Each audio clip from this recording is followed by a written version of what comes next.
I probably tolerate my stress, but Yeah. to love it would be good, because then if I could get it on my side, I don't have to Mhm. keep worrying about it, which means then it doesn't Yes. cause stress. How successfully are you actually applying that knowledge? Well, that's a really good question. If you'd have talked to me a couple of weeks ago, going back to your question, there are days when I am super productive. I don't know what it Hmm. is. There's a flipping of my brain and go, right, done. And there's other days that the duvet just feels very heavy, Yeah. and I want to turn the alarm off.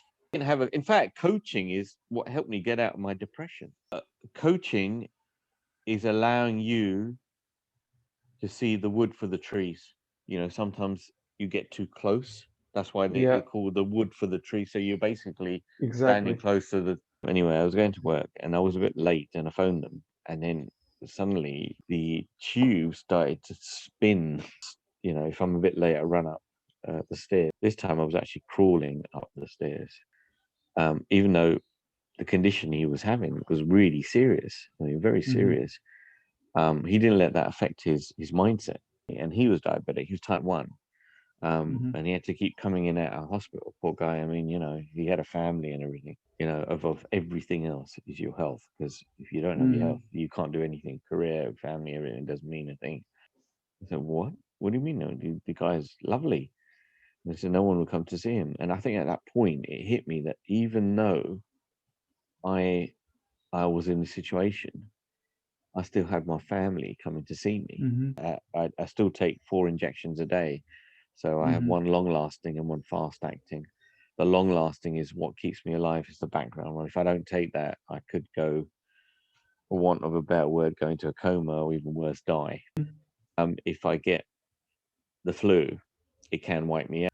Same with the terrible pandemics, COVID. So I've had both my Yeah. vaccines, but even then, I still have to be careful. If I do get very stressed, and I have been a couple of weeks where I've been very very Hmm. stressed, um, the blood sugar goes up. For me, managing stress is crucial. It's vital. A lot of stress is about control. A lot of people, they try to control things they can't, and I am the same. If you can find a way to respond rather than react, and you could be very stressful and still be happy. But people think that they need something outside for them to Hmm. be happy and validated, whereas you can just be happy. Or Brian Tracy calls eat the frog. Yeah. Awesome. So let's start the interview process. I would love to have it a bit chatty, so don't take it too serious. If there's any questions you don't want to answer, feel free not to answer them, or answer them as short or wide as you want. Okay. It's basically a chat, and even though if I might get serious, because that's my kind of default mode, I don't really want to get too serious. My intention is to be a bit more curious and playful. Okay. So feel free to not take me too serious anyway. And and yeah, I would love to start the interview with you introducing you. Could you introduce yourself, Rajesh, and tell me most importantly, what gets you excited in life? That's a good question, actually. So my name is Rajesh Malhotra. I'm based in the UK, place called Sutton, Surrey, between Wimbledon and Croydon. Um, and I'm actually got my own YouTube channel. My background is basically in sales. I've just recently started launched my own business, which is a freelance sales coaching business.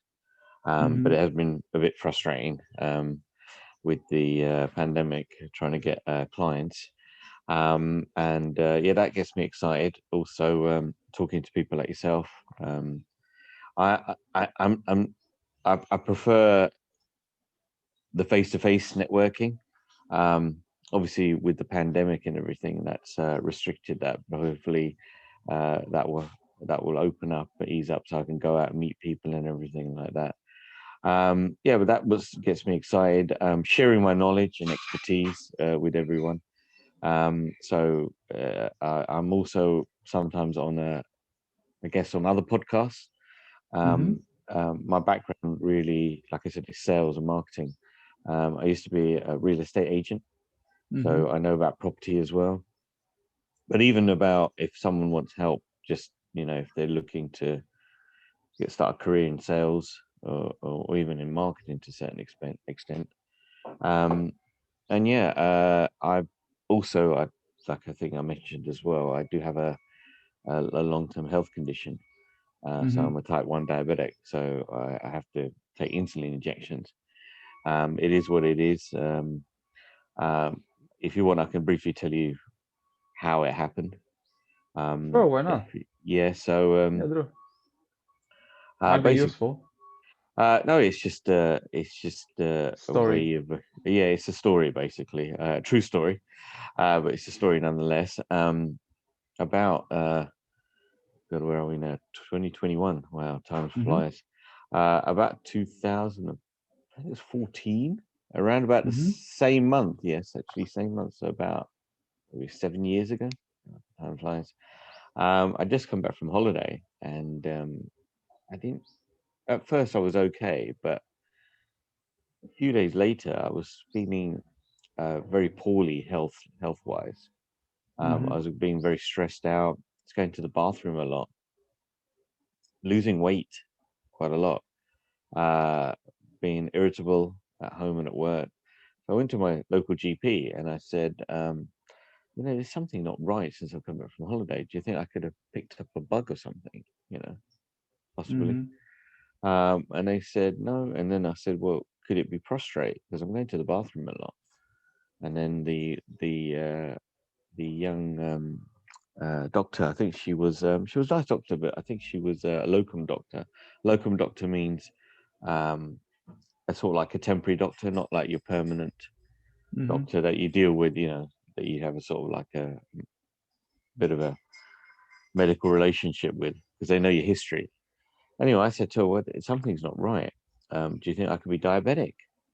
And she said, no, you're looking at your history. Um, it's very rare for someone to be diabetic at that age. I was thinking, okay, fine. So I didn't think anything of it. But she said, we'll do some tests. So they did some tests, came out clear. And then one day I was going to work in London and everything was fine until I got onto I don't know what they call it in Spain, the metro, but Mm-hmm. here it's the underground or the tube. Yeah. Because I was working in London at that time. I was actually looking for something else, but anyway, I was going to work and I was a bit late, and I phoned them, and then suddenly the rooms, the what looked like the tube started to spin, you know, and my back was like literally felt like it was on fire, you know, and I was like, this is not normal. What is going on here? Mm-hmm. And I remember someone, a kind passenger on the tube said, "Are you okay?" And he said, "Maybe you should get off the next stop." Luckily, my next stop is where work was, but he gave me some water. And usually, I run up if I'm a bit late, I run up the stairs and go through the barriers, and then on my way to work. This time, I was actually crawling up the stairs, so you can imagine. Oh. Yeah, crawling up the stairs, and I'd got to the barriers, and I was just about, and I just almost collapsed at the barriers. Mm-hmm. And this was St James Park. Um, at that time, I didn't know that the company that owns the underground, their head offices were there, TFL, and they said to me, they sort of like called the ambulance. They sat me down and said, "Are you all right?" And I said, "No, I'm just." So they gave me something to, some water, and then the ambulance people came. Uh, they, I don't know what they say in Spain, but here we call them the paramedics. The Mm-hmm. paramedics uh, looked at me, checked me over, looked at my eyes and everything. Said, did a test on me, some test, and they said you're diabetic. At that point, I sort of got a little bit upset, not with them, but Mm-hmm. with telling my GP that I thought I was diabetic. And anyway, they took me to the nearest hospital. Mm-hmm. I was literally, you know, catatonic in one respect. I Mm-hmm. wasn't. and they had to put me in something called a high dependency unit, which I've never even heard of, but it was called HDU because my blood sugar was so high. They had to bring it back down to stabilize it. Mm-hmm. So I was on there for I think a night or two or something. I can't remember. It was just all a blur. Anyway, I was in the hospital, and then they when I sort of uh, uh, got a little bit better and my Mm-hmm. senses came back, sort of regained consciousness in a way. They said to me, "You're diabetic," and I was like, "Yeah, I understand that."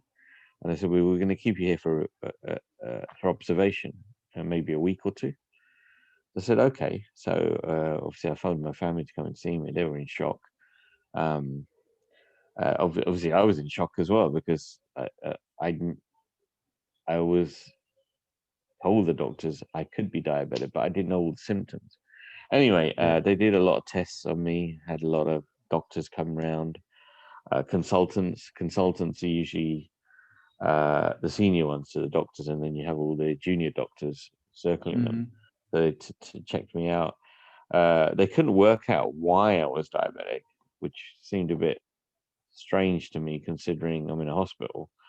Mm-hmm. And I was in the ward, and they had one of the top diabetes endocrinologist Mm-hmm. departments in I was told in Europe. I don't know anyway, but anyway, so I was there about a week, and I gathered that I was diabetic, and I was actually quite depressed in one way because I Mm-hmm. was like, what is this? This is quite life changing. What does this mean? Because I didn't really know.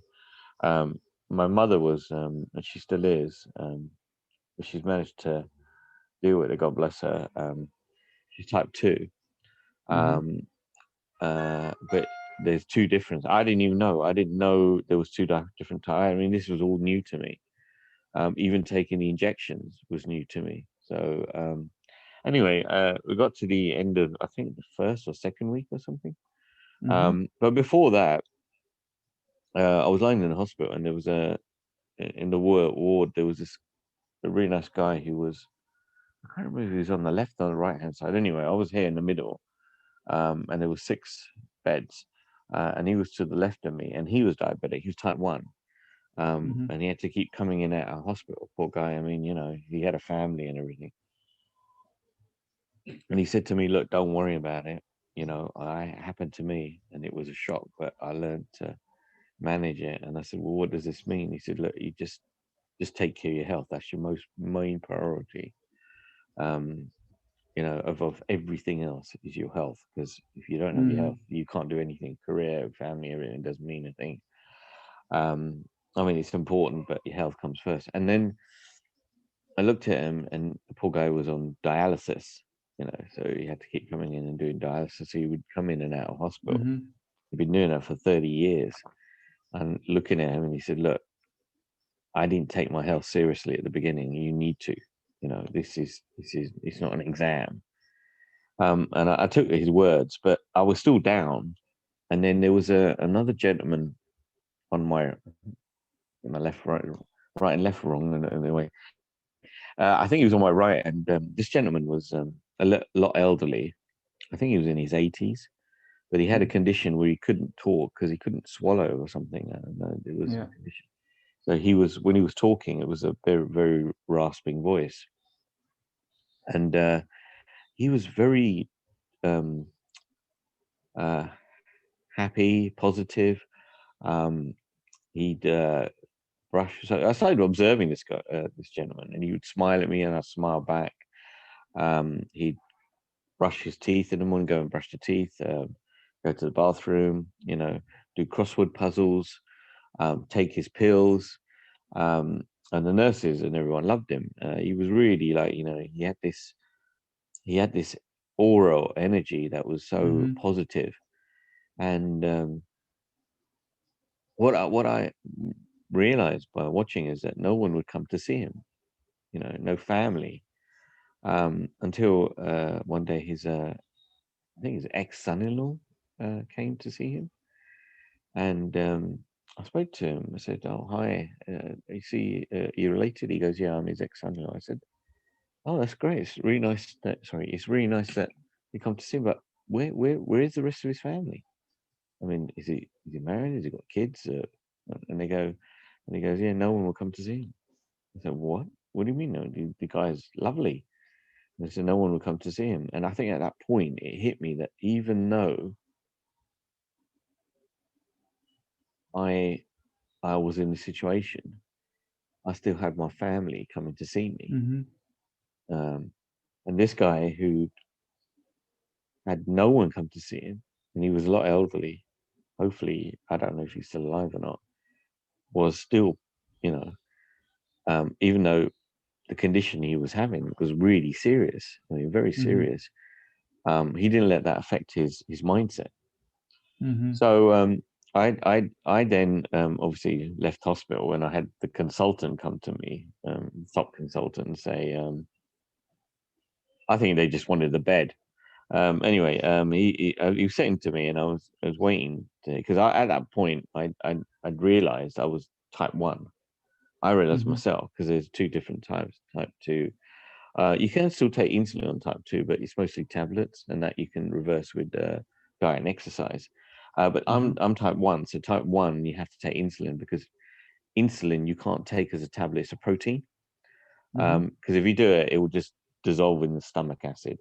Anyway, the consultant, which I heard was the top in the UK or in Europe, said, "So, Mr. Malhotra, what's her name?"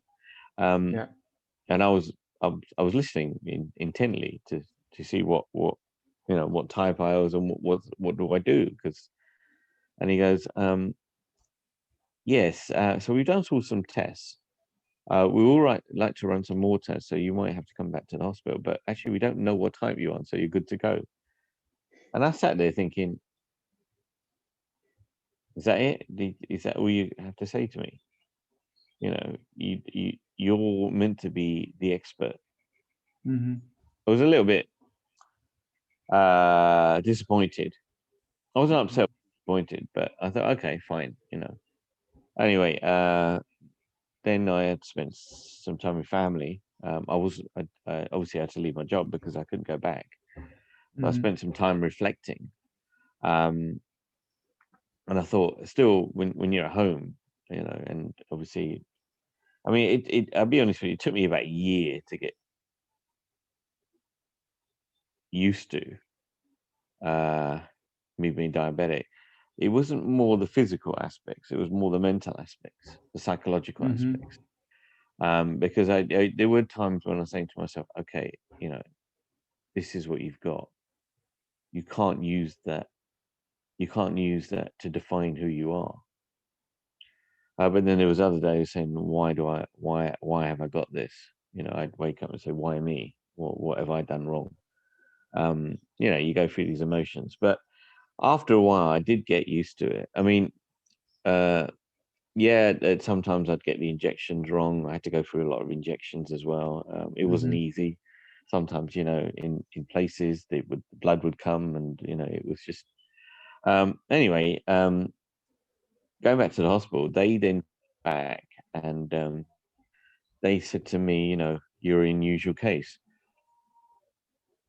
So we've sent your details to one of the other colleges, and I said, okay, but did you ask my permission? And they said, no, we thought you'd be happy to. And I said, well, look, if you'd asked my permission, um, I I would have probably said yes, but to to to go and give my details, um, you know, and and I don't. One, I'm feeling quite vulnerable as it is, you know, Mm-hmm. and two, I don't really want to be someone's guinea pig if I can avoid it. But I mean, there was some miscommunication either way, but I was a little bit upset about that because if they just said Mm-hmm. to me, sent me a letter saying we would like you to, do you mind giving us permission? They assumed that I gave them permission, which wasn't the case. But anyway, I then decided to transfer to my local hospital, which is St. Helier, which isn't Mm-hmm. far actually. And they were a lot better. They weren't brilliant, but they were a lot better. They were sort of like treating me more like a person. I had to have a counselor, which is fine because I was going through a lot. I wasn't working, obviously, and I still take 4 injections a day. So I have Mm-hmm. one long lasting and one fast acting. The long lasting is what keeps me alive, is the background one. If I don't take that, I could go, for want of a better word, go into a coma or even worse, die, uh, Mm-hmm. which I've been pointed out by my nurses on many occasions. Um, so yeah, so that then after a year, I started getting used to it, and yeah, that's fast forward. I'm better at managing. Sometimes, obviously, Mm-hmm. if I get the flu, it can wipe me out because obviously the flu virus attacks the immune system, um, and same with the terrible pandemics, COVID. So I've had both my Yeah, vaccines, but even then, I still have to be careful. And of course. other people who are not diabetic or don't suffer from health conditions, they're able to go about their daily lives Mm-hmm. without masks, which is great. Good luck to them. I hope they just, and I'm telling everyone out there, I hope everyone's keep safe, because I've lost Mm-hmm. people close to me. But for me, I have to wear a mask until, it gets to a point where the pandemic is under control, which, judging by the variants that keep mutating, it seems to be the first virus that seems to be one step ahead of the medical uh, professionals. So that's me, and I tell you what helped me. So I just want to tell the viewers before we've got any more Yeah. questions. Is I sat down one day and I said to myself, okay, this is what's happened to you. Like I said, you don't need to use it to define you. Mm-hmm. And I remember again, I sat down. I remember that the elderly gentleman and the guy on my other side saying, they're a lot older than you, and they've managed to make it work in a way that helps them. You know, Mm-hmm. and I mean, you got to remember that there's people who become diabetic when they're born, babies, which is really tragic. I think babies are born that become diabetic. So I was still diabetic later in life. So I had to look at it from that perspective, that there are other people with worse conditions. I mean, people, cancer, leukemia, all this other stuff, which is even more life threatening. So the thing about diabetes is it's not really a disease, it's a condition, because Mm-hmm. what happens is um, the body, when you eat something, Mm-hmm. and there's an irony in here as well, which I'll explain. When you eat something, obviously, it gets dissolved in stomach acid, and then it breaks it down, and then the pancreas produces insulin to take the glucose out of the body. Um, because if you have too much glucose in the body overheats, rather like a car or a radiator that you put it on too Mm-hmm. long. So the body Yeah. needs to cool down. If it doesn't, then it's very dangerous.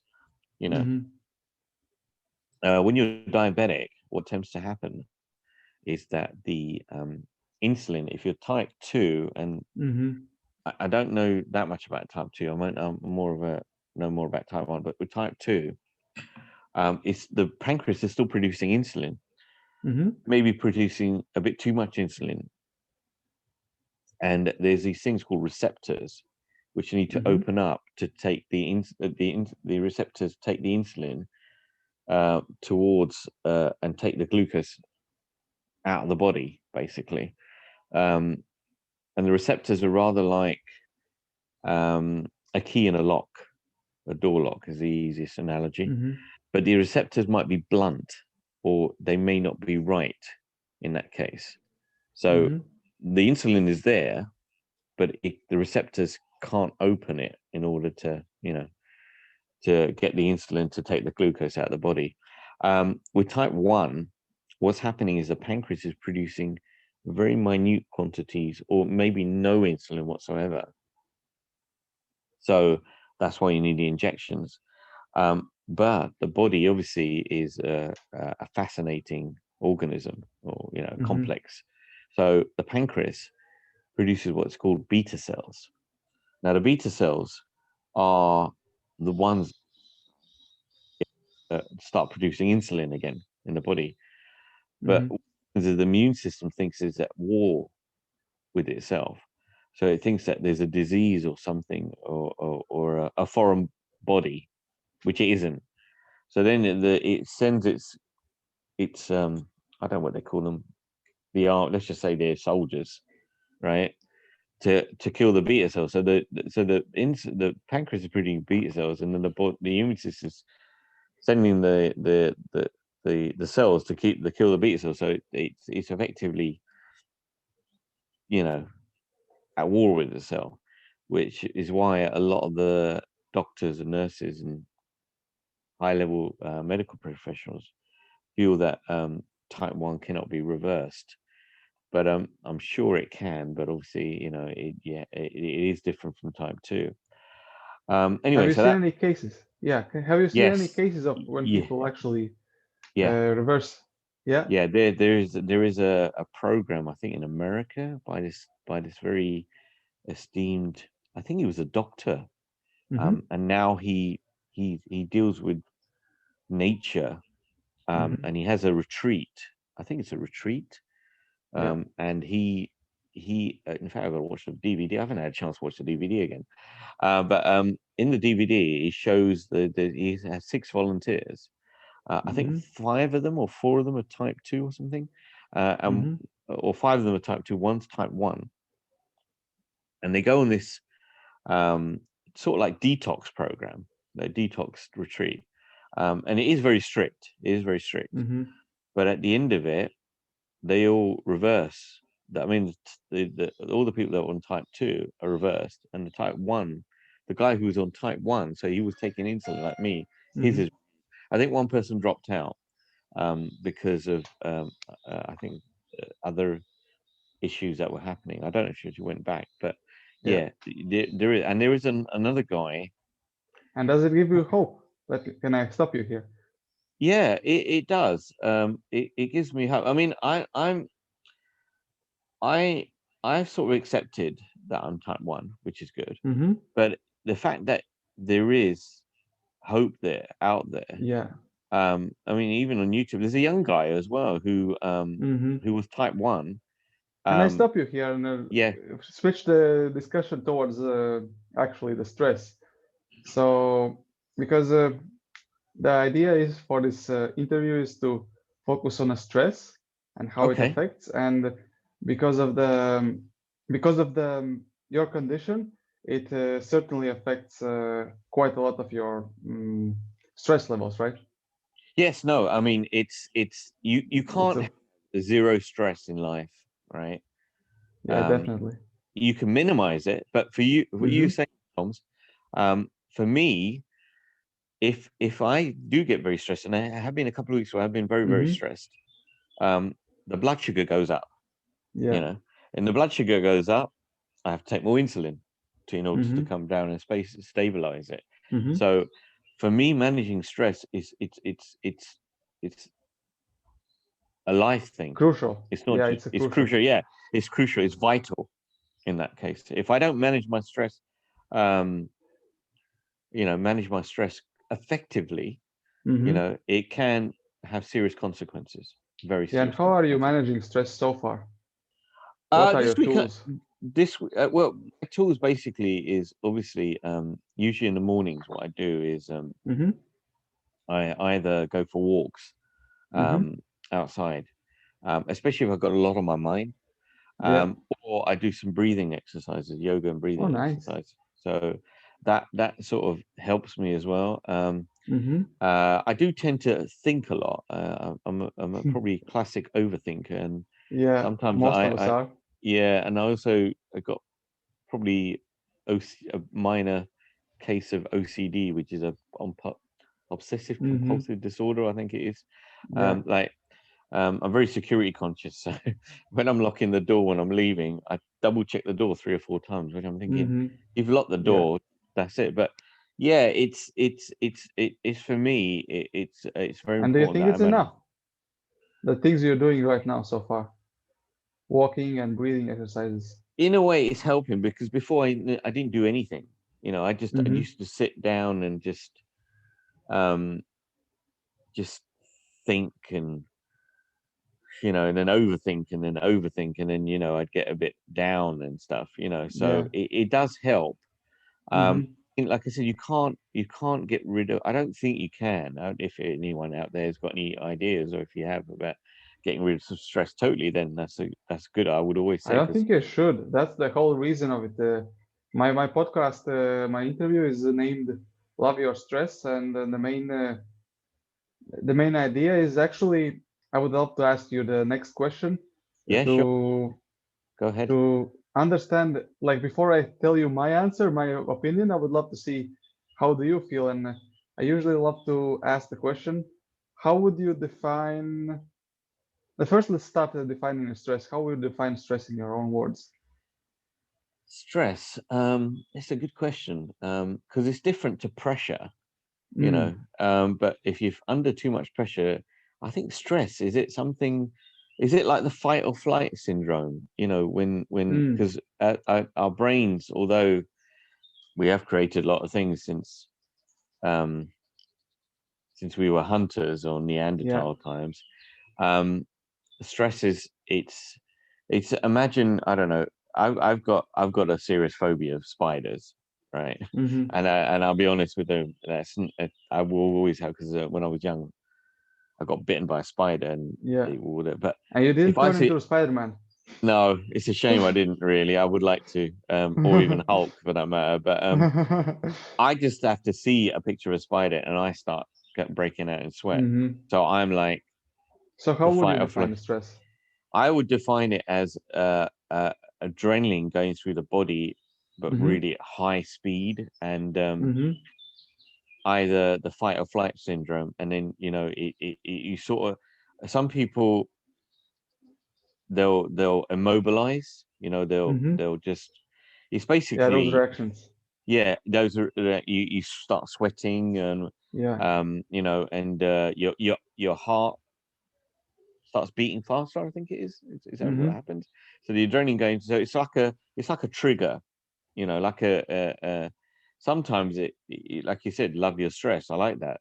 Actually, I will Mm-hmm. check out your podcast definitely, because it's Yeah. something that I'm always interested in, podcasts, especially about health as well. Yeah. But it is a trigger, and it takes time for it to I think to go through the body itself, because like I said, the Mm-hmm. body is a complex system. It's an amazing system, but it's a very complex Yeah. system. So for me, if I get stressed, I start getting irritable. you know I Mm-hmm. start sweating. Yeah. um it turns into frustration. So I have to say to myself, all right, calm down. I either count to 10, or if it gets too much for me, and the frustration may turn into Mm-hmm. anger, which I hope it doesn't. But Mm-hmm. I'll just say, look, you need to go for a walk. You need to, clear your head. You need to cool down, because your body is, because for me as well, especially, and for people out there who are diabetic, um, Mm-hmm. stress is, yeah, it needs to be managed. It's, otherwise, So just to you. wrap it up, can I? Mhm. Yeah, yeah, Because go ahead, go ahead, yeah, yeah. go ahead, go on. Yeah, So sorry, if I wrap it up, your answer, how would you define the stress? Is a trigger. response. It's a trigger and response to the fight or flight. So basically, it's trigger. Exactly. Yeah, exactly. That's my own definition of it. Yeah. So if you had to rephrase it again with your own words, just for the viewers to like your definition, because I interrupted you. I just want to No, have a no, no, it's clear. fine. It's fine. If I ramble on, just ask me. Otherwise, I'll end up. Yeah. No, I Yeah. just wanted to have a clear definition of your because I kind of interrupted you in the middle. No, that's fine. So you said the stress is triggers. Is there anything It's a else or just a trigger. trigger? No, it's a trigger, and it's a response to the fight and flight syndrome. And Okay. it can be a physical trigger, but it can also be an Mm-hmm. emotional trigger, because you can suffer Mm. from emotional stress. I mean, there's a Yeah, lot about mental health these days. A lot of people, because we definitely. focus physical health, but there's a lot about mental health as well. And how do If you you're notice it? Because my one of my questions I like to ask in my interviewees is how do you notice that you have too much stress? So what are the measures for you? I can't think clearly. I feel Can't think clearly. overwhelmed. Yeah, I feel overwhelmed. Mm-hmm. You know, it's a case of like I'll get to the point where I think, oh, I just can't be bothered doing this. No, I just Mm. want to, I just want to do something else. Yeah. Maybe watch TV, watch comedy, or go for a walk.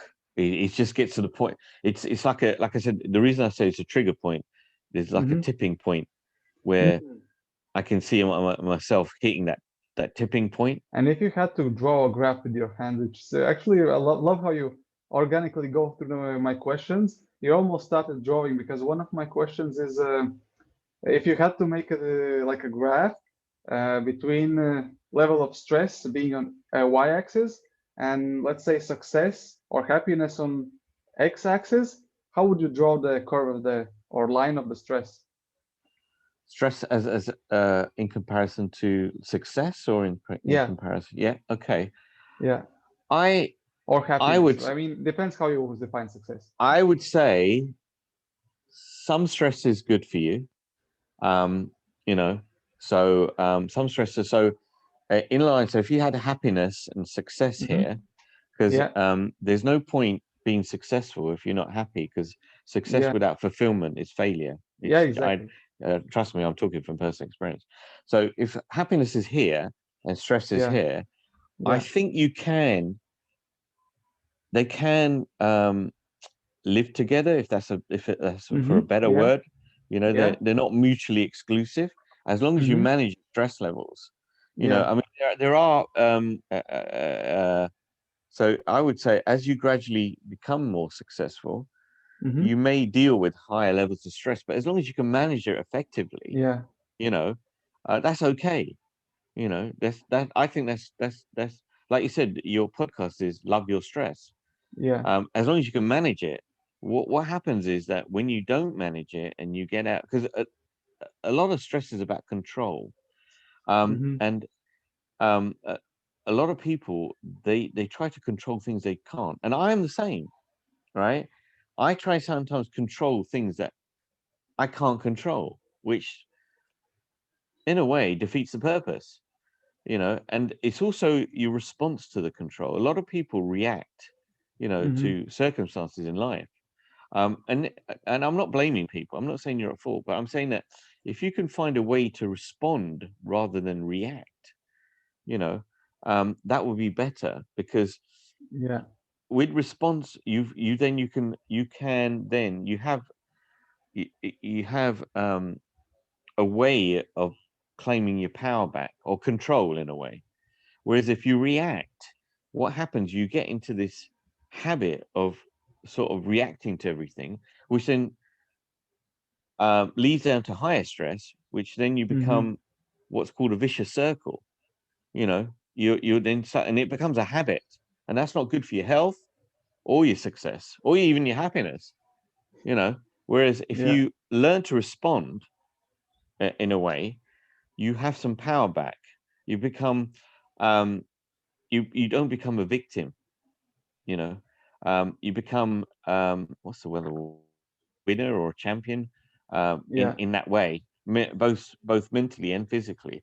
Obviously, you need to look after both of it. But Yeah. yeah, I believe on the graph, as you go up, you may get increasing amounts of stress, but as long as you have strategies that Hmm. you can deal with the stress. Because if you have too much stress, I mean, look, at the end of the day, and I'm talking also to outside to the viewers, and I may digress a bit, but a lot of people chase a lot of things. They're Hmm. chasing success, they're chasing money, they're chasing health and everything. And I've realized that when you chase things, they're elusive like the butterfly. Hmm. What you have to do is you have to attract it by becoming the person that, Yeah. and it's more difficult than it sounds, you know. But Well, if by it the was easy, everyone would do it. exactly, if it's easy, not everyone will do it. everyone wants the instant success, like, Mm-hmm. especially in the age of social media. Yeah. But you got to remember there's a lag time. Success is both a journey and a destination, so it's a bit of a Mm-hmm. paradox. And so is happiness.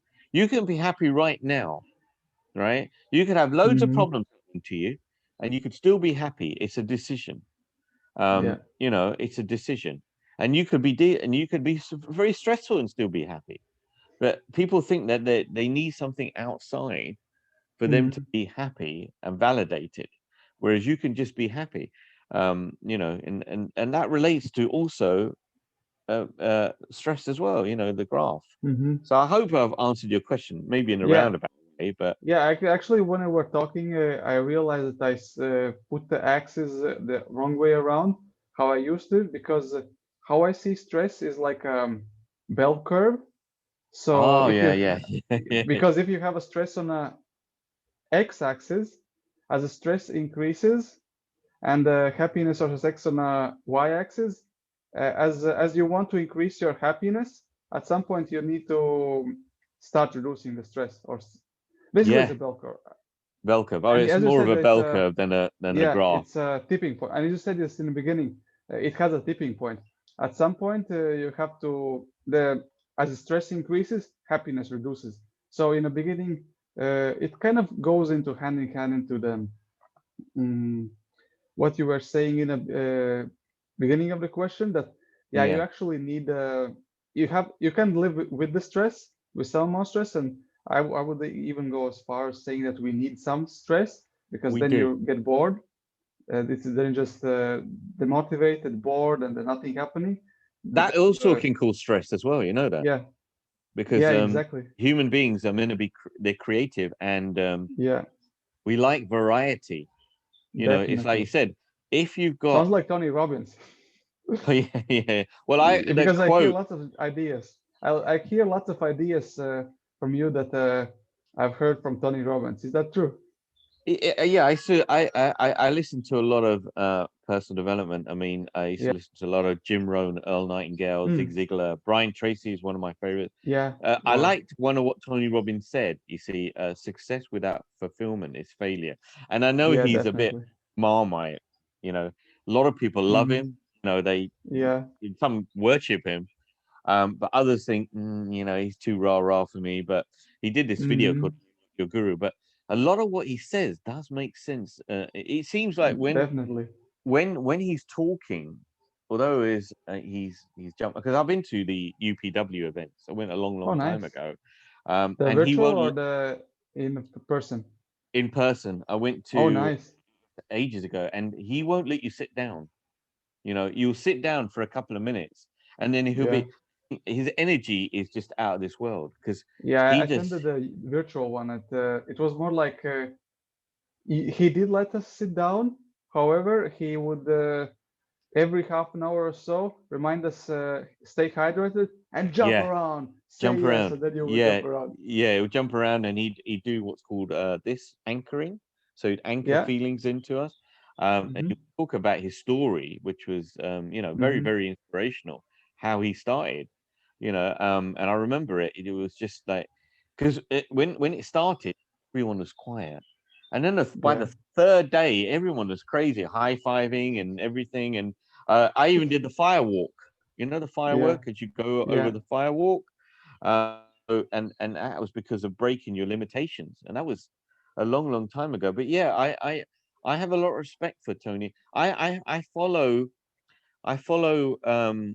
what I call speakers and leaders. Yeah. I look at them and I admire the skills and expertise that they have and what they share, and I want to be like them in a way. So Tony talks about modeling. I know we're Definitely. digressing. Modeling. If you And want, actually, we're not, because we're actually going to the segueing, and I want to be time aware because I have another call in yeah, no, no, no, no, eight no. Keep minutes. keep me So on I would track. love Keep me to, on track. I would love to, how do you say, still go through the main points of the Yeah, discussion. carry And on, carry on. anyway, but as you said, Tony Robbins talks about modeling, and the crucial part and the most difficult, the one that I'm also at the moment struggling the most, is actually taking that action. We can listen all those motivational Oh speakers. yeah, We yeah, can get inspired. We can get yeah. excited. However, what makes results is actual doing those actions. And how about you? Because I know that you can get yourself motivated to get rid of that stress, go do the things, but how much action do you really take? Because I hear, like, one of my questions is on a survey, how aware you are of stress, and I would say you're quite aware because you Mm. studied and you're like in an even different level than most of the people. But how successfully are you actually applying that knowledge? Well, that's a really good question. If you'd have talked to me a couple of weeks ago, Mm-hmm. I was, and if you indulge me, I won't go too long into this, but I was going through a lot of challenges, Yeah. health challenges, financial challenges, trying to create this business, and even my family challenges. And how about I'll now? Because we don't want to actually make now, our no, past no, no, no, be but our now it's future. better. Now it's better. But when you go talking about action, Yeah. you need to take some action. Tony talks about massive action, but some Mhm. I think people look at Tony and see that he's some superhero or superhuman. And this So motivates, right? It's too and much. yeah, it motivates, and they feel a bit what's the word, intimidated in a way. Yes. So they think, well, I can't. And I used to be like that. I'll be honest with you. I used to see these people on stage and go, wow, amazing. Hmm. They're awesome. I can't be like that. I'm just a normal person. But these people are normal. But what they've done is they've taken the normal and they just do different things extraordinary well. That's all they do. They're Yeah. the same as you. If you cut them, they bleed. They go to the bathroom. They eat. They do. They can get sick as well. They're not superhuman, but they do Yeah. take the action. So, going back to your question, there are days when I am super productive. I don't know what it Hmm. is. There's a flipping of my brain and go right, done. And there's other days that the duvet just feels very heavy, Yeah. and I want to turn the alarm off. And I'll be honest with you, I won't sugarcoat it for the viewers. There are days when I just want to stay in bed. I'll be honest with you. Me too. And there are other days when I'm like a whirlwind and get so much done in the day. And I think it is. I'll tell you something. I mean, it leads on to procrastination. And the Hmm. reason why human beings procrastinate is because sometimes we're doing things that we don't want to do that we have to do. Yeah. you know, and that's why we procrastinate, you know. But if you get it done and out of the way, you feel better. Hmm. To relay another motivational speaker that I have a lot of respect for, Brian Tracy, calls "Eat the Frog." Yeah. So if you Yeah. eat the frog first thing in the morning, you got it out of the way, then you can do the other, and it So could what's be the anything. frog for you? So what's The the f- frog the that f- usually gets in your way? the frog for me is probably in a way posting on social media. Posting you on know, social media. yeah, because before Christmas I was posting on social media for 2 weeks, and Hmm. it literally took over my life. And it's rather Yeah. like being Neo in the Matrix. You take the red pill, Hmm. you take the blue pill. And it can be a double-edged sword. I mean, it can be very addictive, and if you have a brand like Yeah. yourself, like your podcast, you need to get it out there. Yeah. And the same with me. But there's days when I'm thinking, what do I talk about? Do I talk about my business? Talk about my life? I mean, lately I've been posting stories because people like Yeah. stories about my days as a real estate agent. So that's Yeah. been getting a lot more engagement than just saying, "Are you in a real estate agent? Do you need sales? Do you need Yeah. valuations? I can get you that." Do you see what I mean? So Yeah. it's fun, but yeah, and social media is sort of, I would say, some things that I do enjoy social media, but when you're trying to market it, it can be difficult, I think, in trying to post consistent, because you got all these other people that are on there that post all the time. But I've Hmm. realized they've got a team of people. They've got a social Definitely. Yeah. media person, they've got a YouTube person, a LinkedIn person, a Facebook person. And when you're doing it yourself, and you understand this, Tom's, same thing. You got your podcast, You've got to get it out there. You got to build your brand. It's the same thing. When you're doing it, or you have as a solopreneur, for want of a better word, you have to wear a lot of hats. And That's you why we have to have coaches. yeah, yeah. No, coaching is one thing I absolutely 100% sold on. One person one time Yeah. said to me, "Well, I don't need a coach. I can't afford a coach." And I said, "That's exactly why you can't afford not to have a coach." See, you Hmm. see what I did Price there. of not having. The price. Look, there's a saying. I love these sayings. If you think education is expensive, try ignorance, Mm, and you can quote that because that's yeah, true. Because people, I've been ignorant. You know what you know. You don't know what you know, and you don't know what you don't know. And I exactly. didn't know what I didn't know. And if I didn't have in fact, coaching is what helped me get out of my depression in a way. Can you tell Because it in one sentence? How did, because I really yeah, have a time okay, limit here, and in 1 minute we're going to wrap up. So I would really want to hear the answer. How did okay. coaching wrap you around? Without story, just some sentence, like a quote. Give me a quote. Uh, Coaching is allowing you to see the wood for the trees. Mm,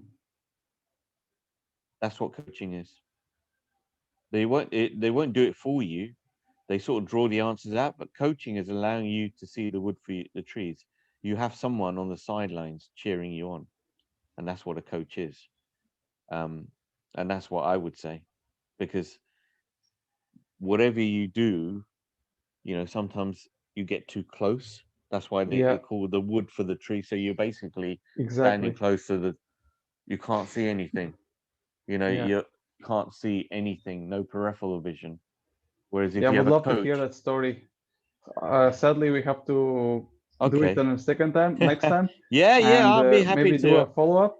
Yeah, Uh, no, I'll be happy to. Thank you for inviting me. I feel very humbled and yeah, honored.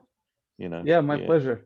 So, and the last question.